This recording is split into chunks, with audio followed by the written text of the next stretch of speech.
How's it going, everybody? And happy Friday to any of you that are out there in the world that are actually paying attention to what day of the week it is. Based on the title of this video, I did take and pass the VMware NSX-T data center exam this morning. I took it this morning. I am pretty happy with the result, and I'll spend a little bit of time kind of going over what it is that I use for exam preparation and things like that. And then we'll talk a little bit about my testing experience and some of the oh my god moments that I had in the exam and stuff like that. So a couple of key things, and this is just my take on it. For those of you that are out there that have taken the exam and you're like, meh, it was easy. I scored a 500 on it. Hey, congratulations. You are far better than I am. Those of you that are like, I don't know if I should take it, you know what? It's really not that expensive, especially if you're already VMware certified like I am in data center. It's not that much of a stretch just to go and take the, you can, as long as you already have a VMware certification, you can go and take the NSX-T exam, or you can take the VDI exam, and then, you're off to the races. So one thing that I would recommend you do is, number one, I'll take it from kind of a ground up approach. You need a server, right? You need a server that's got some horsepower to run a virtualized workload. So I take a Cisco UCS C220 M3. I install ESXi on it. I'm running 6.7 update 1 currently. And what I do is I run ESXi inside of ESXi. And that allows me to run pretty much any virtualized workload I could ever think of. And that allows me to scale up my learning. I do that, and then from there, I pay VMware, or the VMUG, VMware Users Group, the Advantage membership. I pay the $200 a year. I get the eval experience with that, which means I'm able to download all the VMware bits and the licensing that goes along with it for all the technologies that I'm playing with. So that gives me the ability of doing, data center, NSX-T, Horizon. I can do Log Insight. I can do vRealize. I can do a whole bunch of different things. There's vCloud Director up there. There's vCloud Foundation. There's a bunch of different things that are up there that you can play with. And my goal right now is to, has been for the past couple of months, has been NSX-T. And I've been talking about quite a bit on a lot of the technologies that I've been working with. Pretty much it's all I've been studying for the past couple of months. And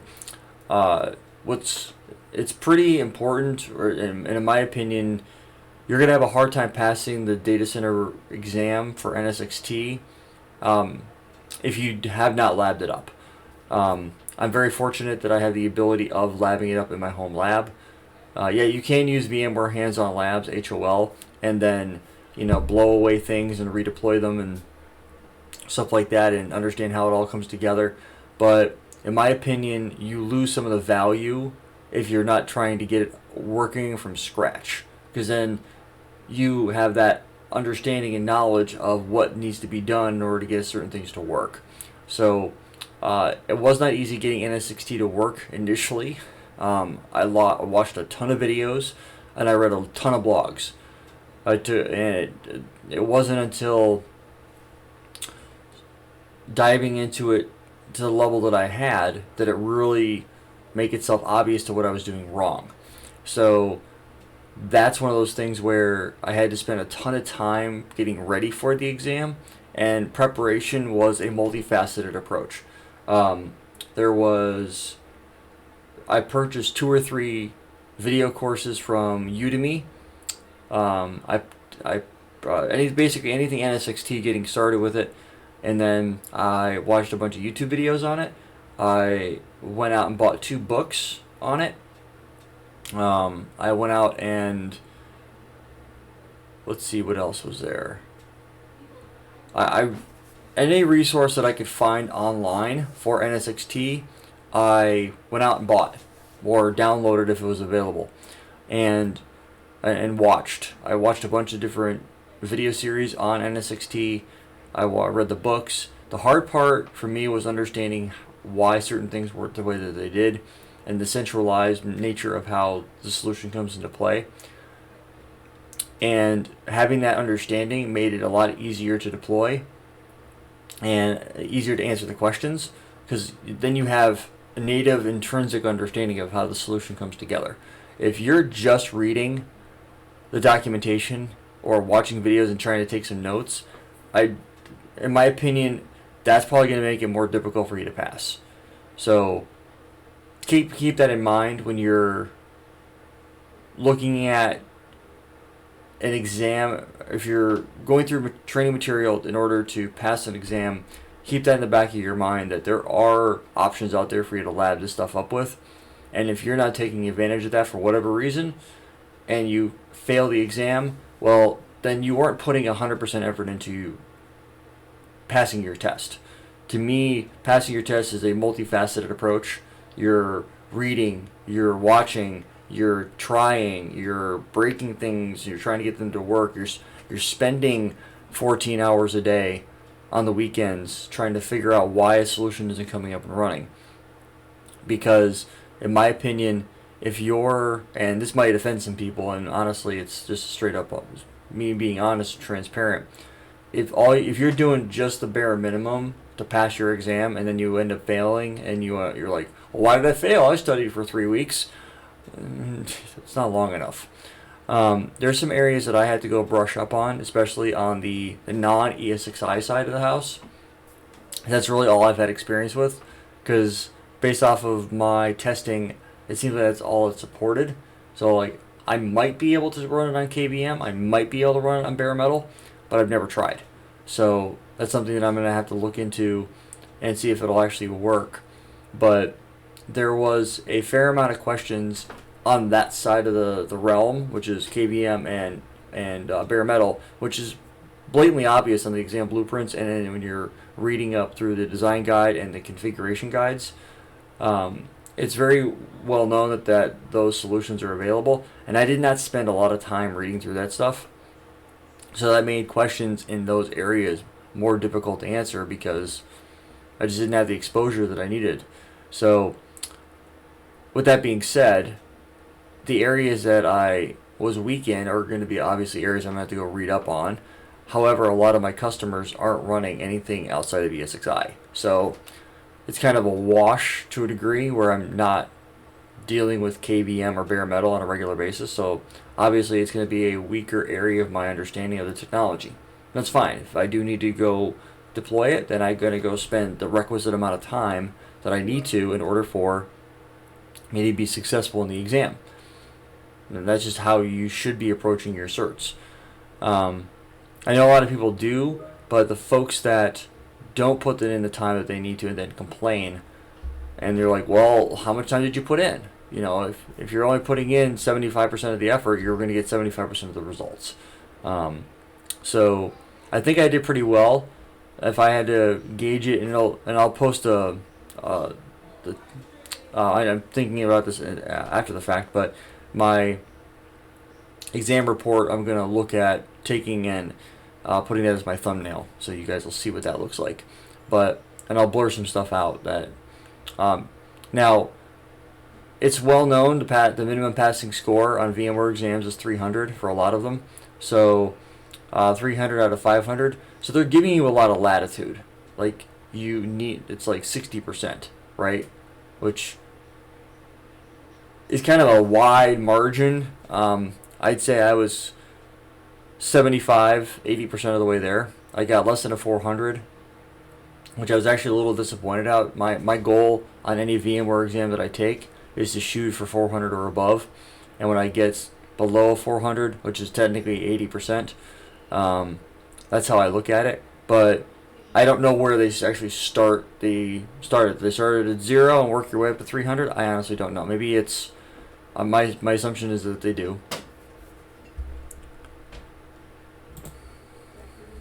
So that's kind of where I'm at with how I prepared for the exam, and there's a lot. It's not something where I was able to watch one video series and read a couple of blog posts, and voila, everything just kind of fell into play, and I didn't have to work very hard. I probably went at this for a solid 3 or 4 months, and I was like, okay, why is this? Certain things weren't working, and it kind of irritated me, and I almost gave up. but the keyword is almost. So there was a few times where it's just like, when I got to the point where I got frustrated, I'm like, okay, this is just not working. I don't know why it's not working. That's when I have to take a step back and reevaluate and be like, okay, what am I not doing that I need to be doing? What am I doing that I don't need to be doing? What do I need to adjust on? You have to, for anybody that's been watching the channel for any period of time, I listen to a lot of military-based podcasts, specifically in the special operations world, because those guys are just like anybody that's a real-world engineer, right? Their job is to think on their feet and try to figure it out. So a lot of the podcasts I listen to, you have a fallback, regroup, reassess, and re-engage. Shoot, move, and communicate is what their mantra is. You're always moving. You're trying to win the firefight. That's how they put a lot of the things. Now, I know we're not in a firefight. I know bullets aren't whizzing past our heads. But when something isn't working, that might as well be the product going, you can't figure it out. And I'm like, screw you, buddy. I got you. And you do what you got to do in order to get it working. And when you do get it working, there's that sense of satisfaction that you did get it working. When that thing, that peering that wasn't working comes online, or whatever it was, or the ping that wasn't going through is now going through, or the tunnel that wasn't forming is now forming, in reference to a lot of Geneve tunnels that are in NSX-T. That was a tricky spot to get working.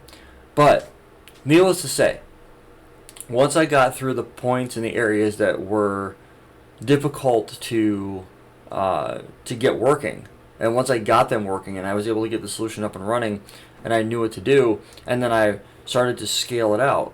For example, the most I had done in the previous deployments, because what I'll do is I'll get a solution working to a certain point, and I'll test it out, and I'll be like, okay, cool. What I do then is I blow it all away. I delete it completely, and I start over from scratch. The reason why I do that is because I want to be able to, anything that I can deploy from scratch, as if I have to go into a customer's network and deploy this as a proof of concept or a greenfield deployment where I have to build from the ground up. My way of doing things, no matter what solution I'm working on, is I always start off at the associate or the beginner level and work my way up. Right? It's how I am, and a lot of people do that as well, and I refer to that as the humility method, where I start off, I know nothing about this thing and I need to learn from the ground up. I want to become a subject matter expert in that thing, whatever it might be. And I want to know why a certain thing needs to be done a certain way in order for that thing to work. That's just how I am. It's my nature, and I think that's what sets not only myself apart, but a lot of other engineers that put in that kind of time. They get really good at something, and you can just tell that they've put in the time. Though that's who I want to be. I want to be regarded as, well, ask Rob, he'll know, because he's put in the effort. That's how I've always wanted to be looked at. And fortunately for me, that's how this solution came into play. So I blew it away and I rebuilt it, and there was a couple things that I had forgotten to take notes on, and I was like, oh, what do I type here? But it's one of those little things where anything that I'm like, I'm not really sure what to put here, I need to spend a little bit more time in that specific area. There's a lot of steps to get NSX-T off the ground and working, but the cool part about it is once you've laid out a workflow of what needs to be done, when it needs to be done, where it needs to be done, what are the little sub-steps that need to be done, excuse me, it makes it that much easier the next time you go through and do it. So this time I went through and I said, you know what, I don't want to just have 2 edge nodes that are running edge VMs running on it. I want to run 2 edge nodes and run 4 edge VMs. But when I deploy the third and fourth edge VM, they were down, and I'm like, what's going on here? So I had to reach out to a colleague of mine. And she knows who she is. I don't think she'll ever watch this video because she's not much of a YouTube watcher. But I asked her, I said, hey, I'm having this problem. Is there a thing where you're not supposed to co-locate too many on the same box or da-da-da-da-da? and she blanketed me with reference documentation. And but she's like, and for the company that I work for now, she would be my lead. So I asked my lead for help. Guess what? My lead was clutch. She came back and said, "Yeah, I think if you do this, this, and this." We had some ha ha ha ha ha, joke times where I made some mistakes. But you know what? I learned from my mistakes. I realized where I needed to make an adjustment. I made those adjustments where they needed to be made. And guess what? I was able to get all 4 of my Edge VMs deployed on 2 Edge nodes, and then I was able to do active tier 0 gateways. And then I was able to connect those down to tier 1 gateways. Now I can scale it out. But that's how you learn. You don't learn 100% just by reading a book or watching a video. I mean, I'm more of a, you have to go through it in order to learn it. And that's how I am. And that's one of the reasons why I feel like I'm successful, is I put in the time that's necessary and stuff like that. So it took a long time. I still feel like I have a lot left to learn. I'm about halfway through the reference design guide. I want to continue reading through it, and that's going to help me prepare for the VCAP design exam, which I'm hoping to take here in the very near future. I've also have the VCAP NV exam scheduled for a couple weeks out, and I'm going to be spending quite a bit of time preparing for it and going from there. But it's a difficult exam, and I'm spending quite a bit of time labbing up NSX-V, which is primarily why, and there's comments, why are you wasting your time on V when V is going to be deprecated? Because the exam that I'm going after requires me to be good at it, and I've got customers that are running V, and they're trying to migrate from V to T, or they're trying to do something in their V environment to get to a certain level so that they can move seamlessly over to T in the future. Well, guess what, ladies and gentlemen? Just because the support is no longer there doesn't mean the customers aren't going to run it anymore. So that is some of the things that you need to be cognizant about when you are looking at how you're moving forward with how you approach something. Will I be doing some some NSX-T content? 100% I will be. And my goal is to integrate that with other things like a VDI solution. There's going to be some, I'm definitely going to be taking a look at Network Insight and Log Insight and trying to bring them into play and play around with that, because my goal is to be well versed in VMware just like I am well versed in Cisco. And it takes time, it takes effort, it takes learning to get to that point. So one of my longer term goals, and I'm getting there slowly but surely, is to be a triple VCIX. So VMware Certified Implementation Expert. The Implementation Expert is a badge that you receive once you've passed the VCAP design and VCAP deploy for a particular vertical, whether that's data center, network, desktop mobility, etc. And right now, I've got one more exam in data center to go knock out. I have to go knock out the deploy exam, which, because my primary responsibilities in my current job don't require me to be data center focused, it's more NSX focused, but you still have to be really good in data center in order to do that. My goal is to, once I knock out the design exam and the deploy exam for network virtualization, I'm going to circle back and knock out the implementation exam for data center. So hopefully before Labor Day, that's my goal, is to have data center knocked out as well for the deploy exam, and then I can move, then I'm going to be a dual VCIX, network and data center. That is my current goal, and to be that, to be that good with VMware. That's my goal. So it's been a lot of fun. I can't there's a lot of energy that comes from playing around with the technologies and getting stuff to work. But at the end of the day, if you're not enjoying the stuff that you're doing, it's going to be hard to do it. So it's kind of cool that I work for a company that basically my leadership came to me in a conversation, and he said, this is more of a senior level leader to me. He said, I really need you to get good at VMware to help offset some of the work that some of the other engineers are doing. So he gave me plenty of time to ramp up on NSX-T and get good at it, because that's what a lot of the customers are deploying. So guess what?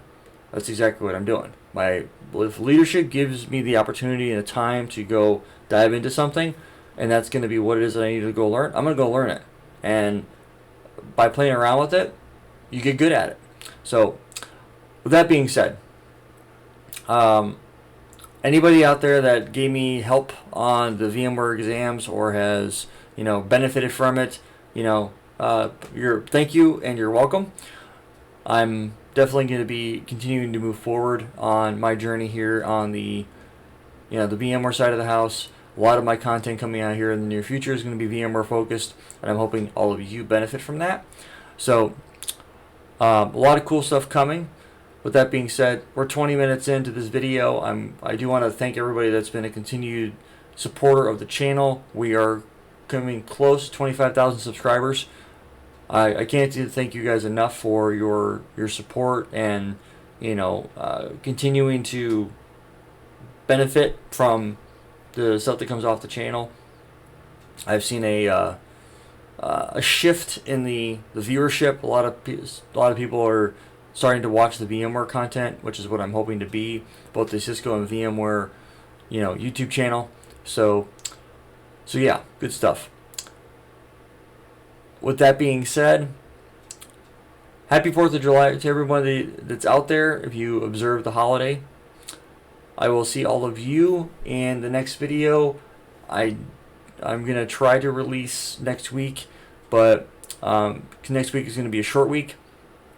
So, yeah, I'm not sure exactly how that's going to work out. I'm going to do my best to get content put out every day, but yeah, it's especially with this new exam coming up, I'm going to be under some pressure to get for this one because it's going to be a tough exam.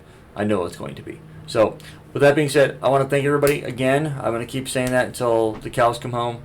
You guys are awesome, and I will see all of you later.